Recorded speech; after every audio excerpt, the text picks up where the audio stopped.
Думаю, они закрыты. Действуем как обычно. Варя, стой! Почему, как обычно, у тебя это нарушает правила? А мы не нарушаем. Просто входим без приглашения. Все равно это невежливо. Маша, одной вежливостью преступлений не раскроешь.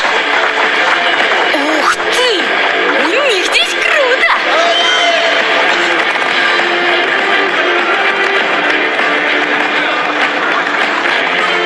И музыка тут что надо. Аленка, веди себя неприметно. Помни, мы ищем гномов-музыкантов. Ясно. Гном-музыкант, гном-музыкант. Скажите, вы не видели здесь гномов?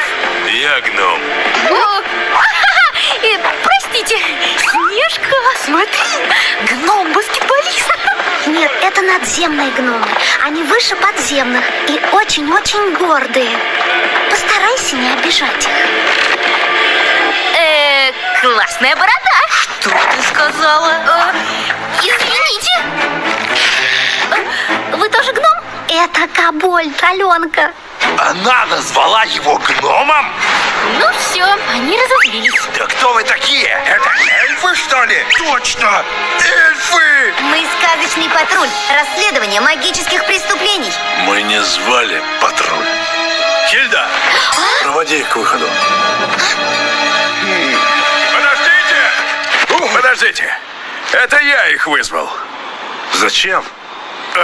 У нас небольшая проблема. Эльфы украли нашу лютню! За ними! Постойте! Вы уверены, что это были эльфы? А кто ж еще? Она права. У нас нет доказательств. Вдруг лютни где-то здесь. Мы не можем рисковать сегодняшним концертом.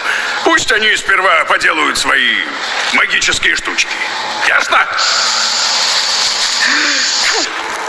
Спасибо. Маша, Следов взлома нет.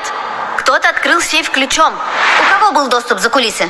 У всех? Значит, под подозрением все. Мы все вчера были в кафе после концерта. И ключ был с нами. Пыльца?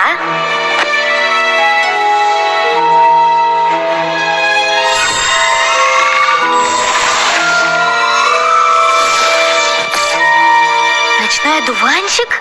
Эльфийские цветы. Теперь все ясно. Стоять! Нам не все ясно. Одна улика еще не доказательство вины эльфов. Мы выясним, в чем дело.